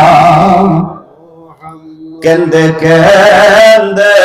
রহমতের সময় কাছাকাছি চলে আসছি আমরা। এখন কান্নাও আল্লাহর দরবারে কবুল হবে, দোয়াও আল্লাহর দরবারে কবুল হবে। একটু সময় আমরা অল্পক্ষণের মধ্যে দোয়া করব, একটু মনটাকে নরম করেন। কেন্দে কেন্দে ডাকো আমার নবীরে, কেন্দে কেন্দে ডাকো আমার নবীরে, সুপারিশ করবেন নবী হাসরে, সুপারিশ করবেন নবী হাসরে, রাহমাতাল লিল ইয়া রাহমাতাল লিল আলামিন। প্রাণের আশিকান ভাই আমার, কবর দেশে যখন একজন মুর্দাকে দাফন করা হবে, আমার নবীজি বলেন ইজা দুফিনাল মাইয়িতু ফিল কবরি, মুর্দাকে যখন কবরে শোয়ানো হয়, যা আনি আসওয়াদানি মালাকানি আজরাকানি, আমার রাসূল সাল্লাল্লাহু আলাইহি ওয়াসাল্লাম বলেন নেককার বান্দা যদি হয় তার কবরেও দুইজন ফেরেশতা, আর যদি লোকটা বদকার হয়, ঈমান যদি সহি না হয়, সে যদি সহি আকীদার লোক না হয়, সুন্নি আকীদার লোক না হয়, বাতিল ফিরকা যদি হয়, ঢালো ঢালো কুৎসিত কালো বর্ণের দুইজন ফেরেশতা এসে দাঁতে দাঁড়ায় কবর খনন করে ভয়ে কবরের ভিতরে কাঁপতে থাকে, চিৎকার করতে থাকে। আর যদি নেককার হয়, কবরে ফেরেশতারা এসে ওই মুর্দার রূহ দিয়া আল্লাহর রাসূল যেভাবে বর্ণনা করেছেন, বুখারীর বর্ণনা আছে, কবর দেশে আইসা তিনটা প্রশ্ন করবে। জোরে কোন কয়টা? আরো জোরে কোন কয়টা? প্রথম প্রশ্ন হচ্ছে মান রব্বুক, বান্দারে জবাব দাও কে তোমার রব। ওয়া মা দীনুক, অসংখ্য ধর্ম ছিল, তুমি কোন ধর্মের কোন মতের ছিল? আল্লাহ সুবহানাহু ওয়া তাআলা বলছেন ইন্নাদ-দীনা ইনদাল্লাহিল ইসলাম। আল্লাহু আকবার। আল্লাহ বলেন আমি আল্লাহর কাছে একমাত্র দিন হিসাবে পছন্দনীয় মনোনীত দিনের নাম হচ্ছে ইসলাম। 2 নম্বরে জিজ্ঞেস করা হবে তুমি কোন ধর্মের ছিলা। আর এখন কিছু বেজুর্গ বেহুদাল্লাজির আবির্ভাব হইছে, ওরা এখন আমরা নতুন ওয়াজ শিখাইতেছে, কয় যে 2 নম্বরে প্রশ্ন করব তুমি কোন দলের ছিলা, কোন দল করতা তুমি। নাউজুবিল্লাহ নাউজুবিল্লাহ। বাবা তুমি কোন দলের অনুসারী ছিলা? চিৎকার করে কর নাউজুবিল্লাহ নাউজুবিল্লাহ। বুখারীতে এখনো হাদিস শরীফটা আছে, আমার নবীজি বলছেন ফেরেশতারা জিজ্ঞেস করে ওয়া মা দীনুক, তুমি কোন ধর্মের ছিলা? ইসলাম ধর্মের, হিন্দু ধর্মের, খ্রিস্ট ধর্মের, ইহুদি ধর্মের, কোন ধর্মের ছিলা? আর হ্যাঁ কয় যে তুমি কোন দলের ছিলা। কে ফেরেশতারা কি দল ছিলে? কোন ফেরেশতারা দল ছিলে এটা? 3 নাম্বার হলো আমার নূরের নবীকে দেখিয়ে বলবে মান হাজার রাসূল আল্লাযী বুইসা ফিকুম, কে এই যে নূরের ছবি দেখতেছো একটু আগে তাকে তোমাদের মধ্যে পাঠানো হয়েছিল, ওনার সম্পর্কে তোমার মন্তব্য কি? বাবারে প্রশ্ন সহজ, নবীজি উত্তর সহ সমাধান দিয়ে দিয়েছেন। সহিহ আকীদার লোক যদি হয়, যদি সে আল্লাহর নবীকে নূরের নবী মানে, আপনাদের মন্তব্য কি? নবী কি মাটি? হ্যাঁ মাশাআল্লাহ মারহাবা। আল্লাহ পাক নিজে বলছেন কাদ জাআকুম নূরুম ওয়া কিতাবুম মুবিন। চিৎকার করে আল্লাহু আকবার আল্লাহু আকবার আল্লাহু আকবার। আল্লাহ নিজেই বলছেন অবশ্যই তোমাদের মধ্যে এসেছে 2টা জিনিস, একটা হচ্ছে নূর আর একটা হচ্ছে কিতাব। সুবহানাল্লাহ। এই নূর বলতে কি বোঝায়? আমার রাসূল সাল্লাল্লাহু আলাইহি ওয়াসাল্লাম যেভাবে বলেছেন, সাহাবায়ে কেরাম আমার নবীজিকে যেভাবে দেখেছেন, যেভাবে পেয়েছেন, মুফাসসিরিনে কেরাম সেইভাবে লিখেছেন হুয়ান নবী সাল্লাল্লাহু আলাইহি ওয়াসাল্লাম। দেখেন আম্মা জান আয়েশা সিদ্দিকা রাদিয়াল্লাহু তাআলা আনহা, নবীর বিবিগণ ওয়া আজওয়াজুহু উম্মাহাতুল মুমিনিন, আমার নবীর প্রত্যেকজন বিবি তামাম পৃথিবীর ঈমানদারদের জন্য আম্মা লাগে। সুবহানাল্লাহ সুবহানাল্লাহ। তো হযরত আম্মা জান আয়েশা সিদ্দিকা রাদিয়াল্লাহু তাআলা আনহা, এই ঘটনাটাও বুখারীতে আসছে, তিনি সুতা কেটে কেটে দিতেছিলেন, আর আমার নবীজি নিজে একটা মোটা সুতা নিয়ে, কি কয় সুই নিয়ে ওনার নিজের পায়ের চামড়ার জুতো মুবারক গুলো নিজে সিলি করতেছিলেন। সুবহানাল্লাহ সুবহানাল্লাহ। যে নবীজি ইচ্ছা করলে আল্লাহ পাক জান্নাত থেকে স্বর্ণের জুতো মুবারক আমার নবীজির কদম তলায় বসাইয়া দিতেন, কিন্তু তিনি তো চান না। চামড়ার জুতাগুলো ছিঁড়ে গেছে, সুই দিয়া চামড়া সিলি করতেছেন, একটু পরিশ্রম হইতেছে না? আম্মা জান আয়েশা সিদ্দিকা রাদিয়াল্লাহু তাআলা আনহা সুতাটা কেটে দিতেছেন, আমার নবীজি চামড়ার জুতোগুলো সিলি করতেছেন, একটু ঘামতেছেন, ঘামের ফোঁটাগুলো, এই যে আমরা ঘামতেছি, আমি ঘামতেছি, এই ঘামটা হলো শরীরের কিছু লবণ পানি। লবণ পানি, এই ঘামটা কিন্তু লবণাক্ত।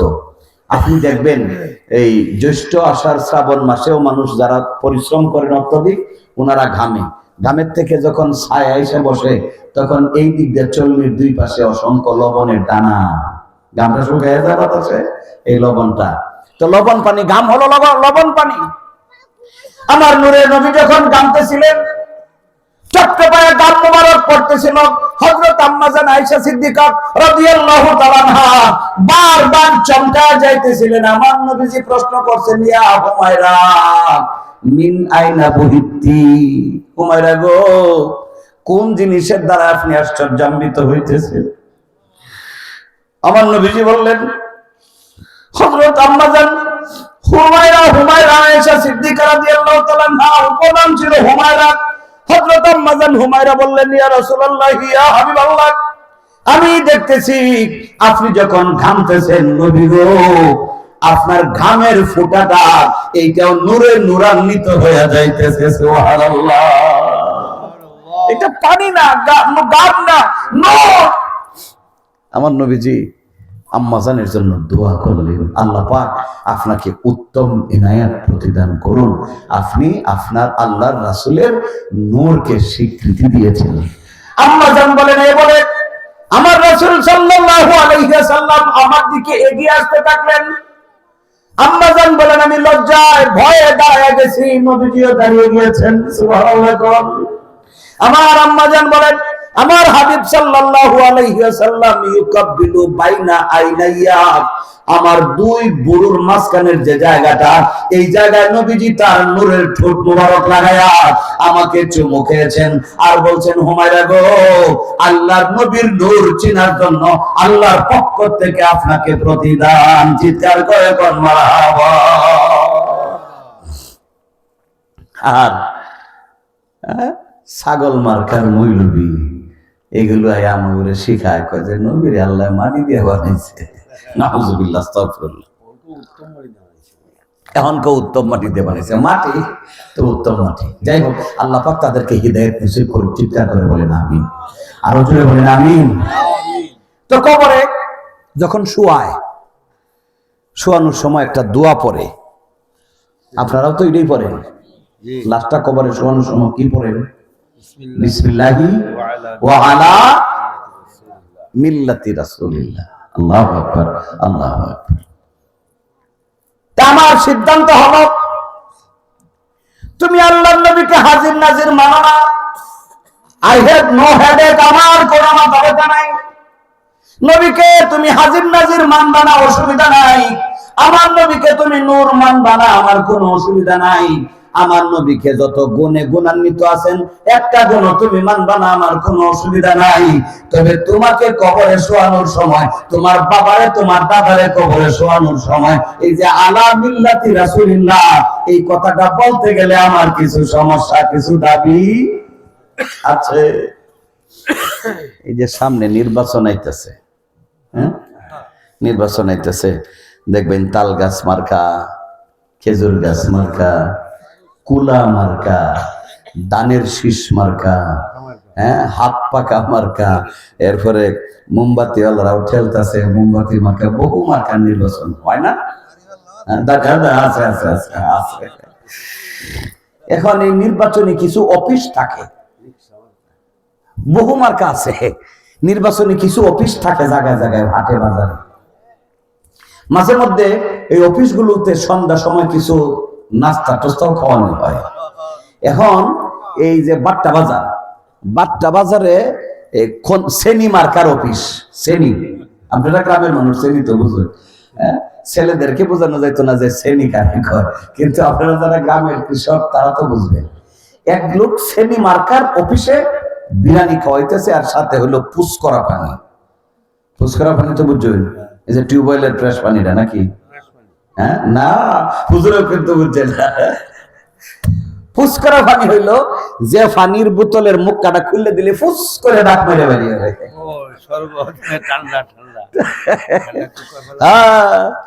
যে বোতলটার ক্রকটা খুলে দিলে ফুস করে ডাক দিয়ে নিজেই বেরিয়ে পড়ে। এটার নাম দিছি আমি ফুসকরা পানি। কোল্ড ড্রিঙ্কস, ফুসকরা পানি। তো ওইখানে গিয়ে দেখে বিরিয়ানির প্যাকেট দিতেছে, ওই শ্রেণী মার্কার অফিসে বিরিয়ানির প্যাকেট, সাথে পুষ করা পানির বোতল। এখন একটা লোক যদি দৌড়ে গিয়ে কয় সরবেন না, সরবেন চাচা, আপনার মতো ধরে বাবা। আমি সকাল থেকে কাশি মার্কার স্লোগান দিতে দিতে গলাটা আমার তলা পর্যন্ত শুকিয়ে গেছে। তাড়াতাড়ি আমার 2টা বিরিয়ানি দেবেন আর 2টা পুষ করা পানি দেবেন। অফিসটা কিন্তু শ্রেণী মার্কার। কি মার্কার? শ্রেণী মার্কার। আর হে নির্বাচন গেছে কি মার্কার? কাশি মার্কার। কাশি মার্কার ইলেকশন গায়া শ্রেণী মার্কার অফিসে গিয়া ফুসপানি আর বিরিয়ানি দিব না মুরানি দিব? যেটা কইছে কি দিব? বিরিয়ানি না মুরানি? যদিও 2-1টা সরিয়া যায়, কবে যে আজকে চান্স পাইছি দে বসাইয়া, একেবারে সুদে আসলে বহাইয়া দিবে। এইটা যেমন বাস্তব। কাশি মার্কার ক্যানভাসার শ্রেণী মার্কার অফিসে গেলে যেমন বিরিয়ানি পাওয়া যায় না, সারা জীবন যে নবীরে তুমি সাধারণ সাধারণ মানুষ কইছো, নবী আমাদের মতোই সাধারণ মানুষ, নবী আমাদের মতোই মাটির তৈরি, তবে একটু মাটিটা বালা। নবী বিয়ে শাদী করেছেন আমাদের মতো, নবী সন্তানাদি জন্ম দিয়েছেন, হাট বাজার করেছেন আমাদের মতো, নবীজি বাজারে ঘোরাফেরা করছেন, চা ইত্যাদি পান করছেন, নাউজুবিল্লাহ। নবী তো আমরার মতোই মানুষ। এই আকীদা যার পোষিত হয়েছে সারা জীবন, কবরে গিয়া যখন কইবা ওয়া আলা মিল্লাতি রাসূলিল্লাহ, বিরানি না, দুনিয়াতে যেমন মোরানি খাইছো, কবরে ফেরেশতারা দিব সেই মোরানি। ঠিক কিনা জোরে কর। আর যদি আকীদা সহি হয়, আকীদা যদি সহি হয়, একজন আশিক রাসূল, একজন তরিকতপন্থী আশিক, আমার নবীর প্রেমিক একজনকে যখন কবরে শোয়ানো হয়, ফেরেশতারা ভীত সন্ত্রস্ত অবস্থায় এসে জিজ্ঞেস করে মান রাব্বুক। সাধারণ একজন মহিলা, একজন মহিলার কবরে আইসা ফেরেশতা জিজ্ঞেস করছে কে তোমার রব? মহিলা হাসে। ফেরেশতা একটা জিজ্ঞেস করে হাসবে কেন? একটু সুন্দর করে কর। দ্বিতীয়বার প্রশ্ন করছে, মহিলা হাসে। তৃতীয়বার যখন প্রশ্ন করছে, এবার মহিলা হাসে না, বরং ধমক দেয়া কয়ে ব্যাক্কেল ফেরেশতা, আমারে জিগাইতেছো কেন? রব কেন আমাকে জিজ্ঞেস করো কেন? ওই যিনি পাঠাইছে তোমারে, তারে গিয়া জিজ্ঞেস করো, সে আমারে চিনেনি, আমি তারে চিনলে কি লাভ?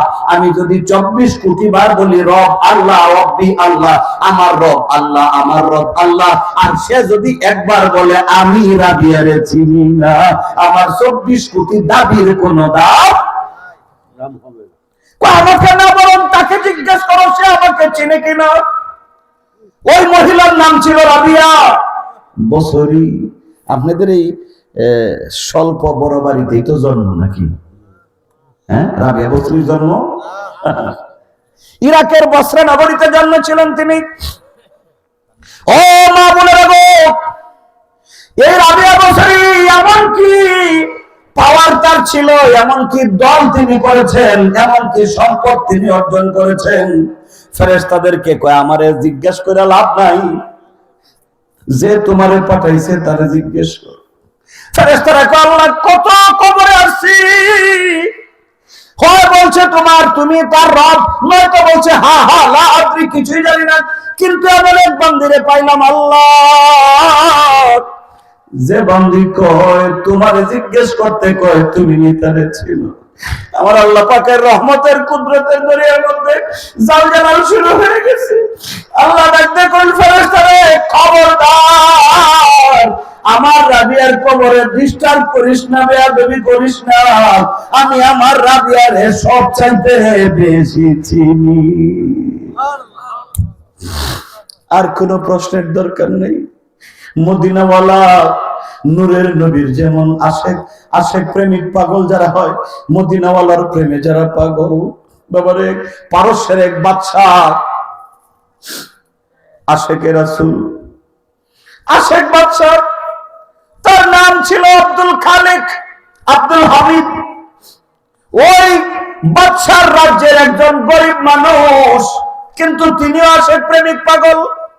গরিব মানুষ, সংসার চলে না, ওর কাছ থেকে কিছু হাওলাত নিছেন, ওখান থেকে কিছু হাওলাত আনছেন, এখানে বলছেন হুজুর 15 দিন পরে দিব, 15 দিন পরে ক্ষমতা নাই। আরেকজনের কাছ থেকে কইছে হুজুর 14 দিন পরে দিব, ওইখান থেকে কেন এইভাবে দিছে।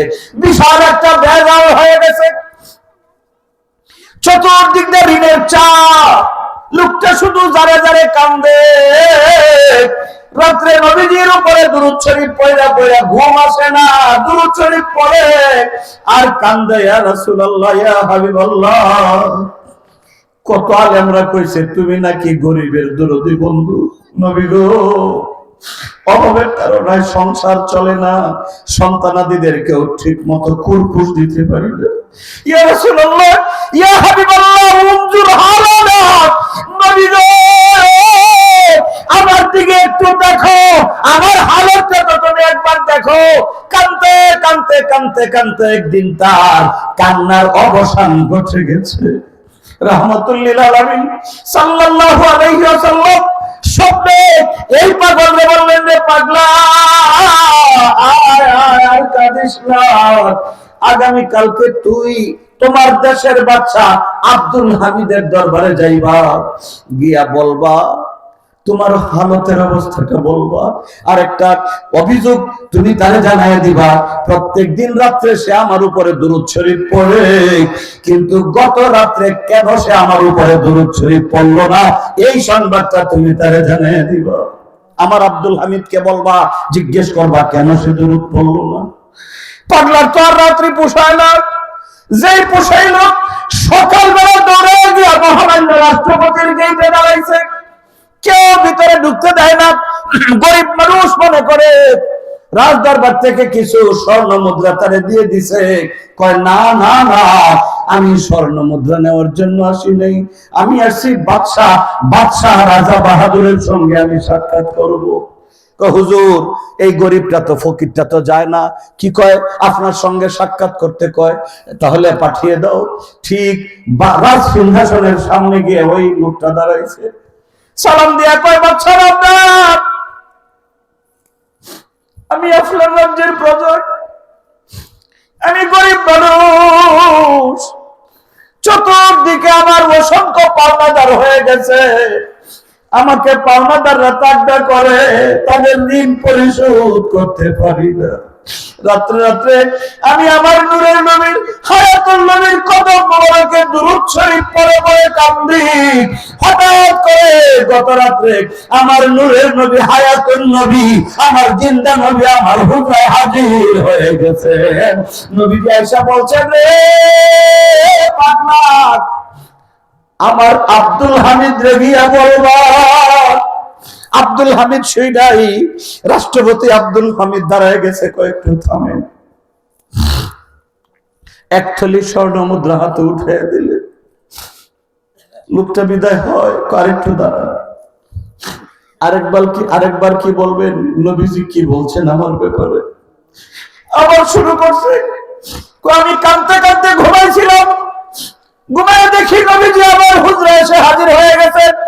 আর ডাকতে বললেন, ও পাগলা, আমার আব্দুল হামিদের দরবারে যাইবা।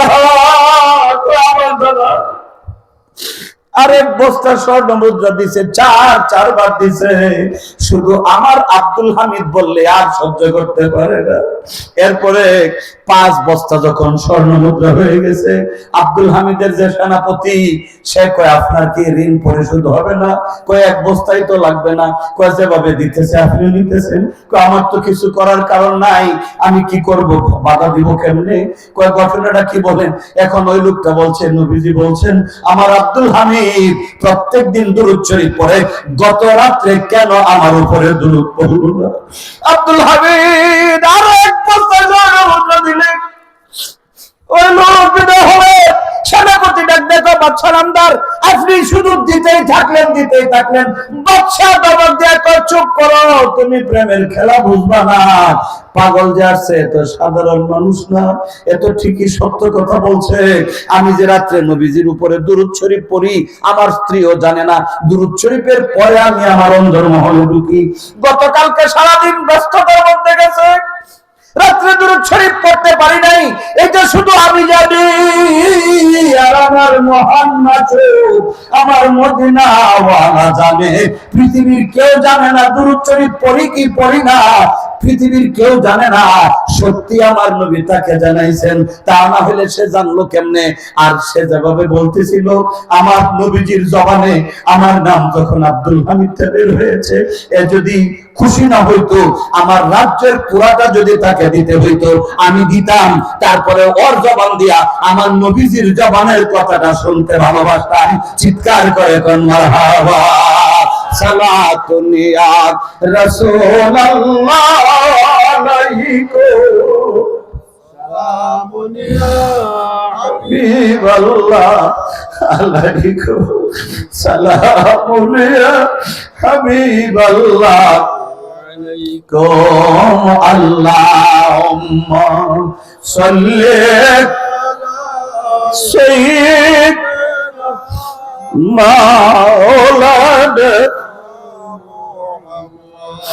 ওয়া আলা আলি সাইয়্যিদিনা মাওলানা মুহাম্মদ আল্লাহুম্মা সাল্লি আলা সাইয়্যিদিনা মাওলানা মুহাম্মদ ওয়া আলা আলি সাইয়্যিদিনা মাওলানা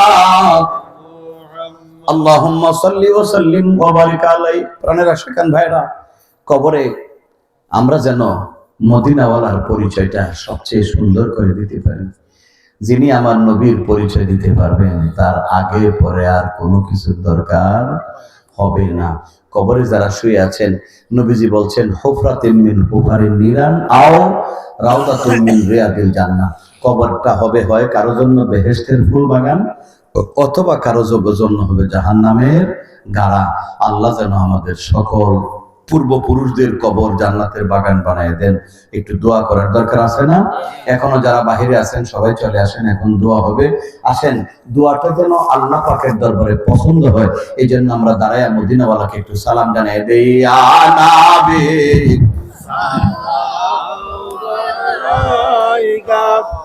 Ya Rasul salam alaika, ya alaika salawatullah alaika, নবীর পিতা আব্দুল্লাহ, নবীর মাতা আমিনা, নবীজির দুধমা হামিদা, নবীজির রওজা মদিনা, ইয়া নবী সালাম আলাইকা, ইয়া রাসূল সালাম আলাইকা, ইয়া হাবিব সালাম আলাইকা, সালাওয়াতুল্লাহ আলাইকা। আর মের প্রান্তরে পাঠাইলেন খোদা আপনাকে, আব্দুল্লাহর জীবনা কুটিবে আমিনার মায়ের দ্বারে, ইয়া নবী সালাম আলাইকা, ইয়া রাসূল সালাম আলাইকা, ইয়া হাবিব সালাম আলাইকা, সালাওয়াতুল্লাহ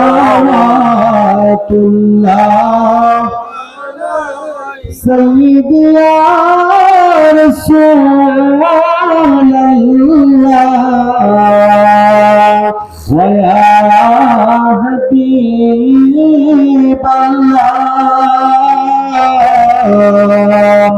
নবী গো, আমরা মরণে হইব একা কবরে তাকিব একা হাসরে মুটি বলে কাশ তাই পাই যেন আপনার দেখা নবী সালাম আলাইকা বলতে পারবা সালাম আলাইকা ইয়া হাবিব সালাম আলাইকা সালাতুল্লাহ আলাইকা সাইয়্যিদি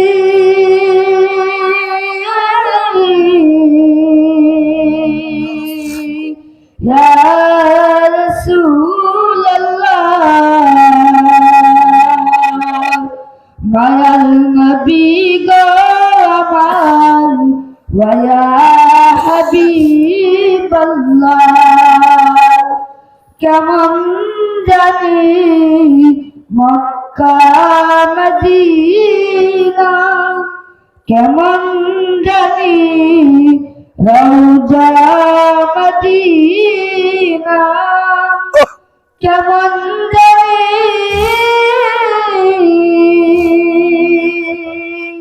নূরের হাসিনা কেমন জানি আপনার চেহারা ইয়া নবী সালাম আলাইকা ইয়া রাসূল সালাম আলাইকা ইয়া হাবিব সালাম একবার কহেন সালাওয়াতুল্লাহ আলাইকা ইয়া রাসূলুল্লাহ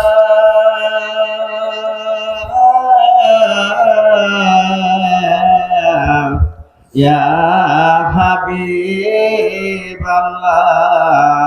আমার দয়ার নবী আমার এলেমে নাই আপনাকে চিনিবার আমল নাই আপনাকে দেখাইবার আছে শুধু আপনার ভালোবাসা পাই যেন নুরানি দিদারে নবী সালাম আলাইকা ইয়া রাসূল সালাম আলাইকা ইয়া হাবিব সালাম আলাইকা সালাওয়াতুল্লাহ আলাইকা ইয়া রাসূলুল্লাহ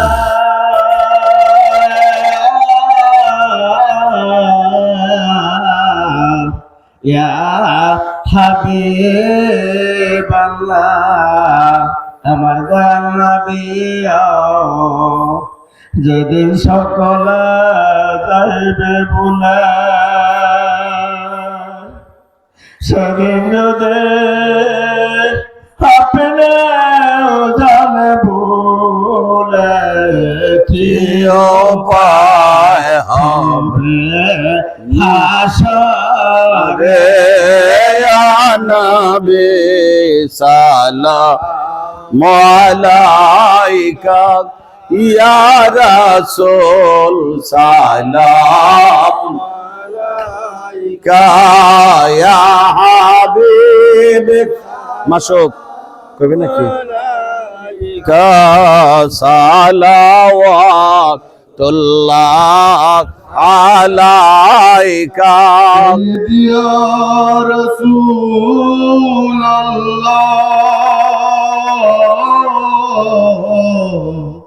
ইয়াসিন তাহা ইয়া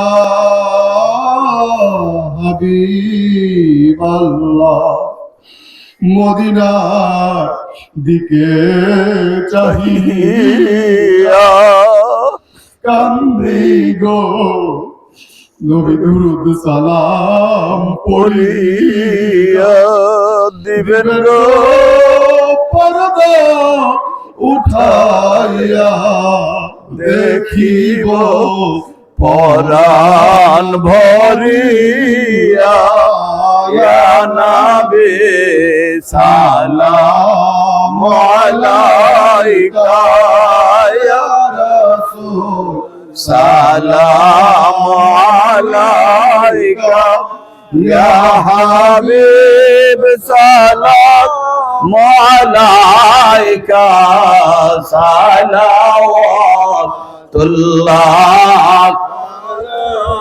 बेचे मेरे बेदरुद सलाम बरगज़ीद नबी पर आफ्न मदम बलगल औला बिकमालिही कशफत दुजा बिजमालिही हसनत जमी खिसालिही सल्लु अलैहि व आलिही।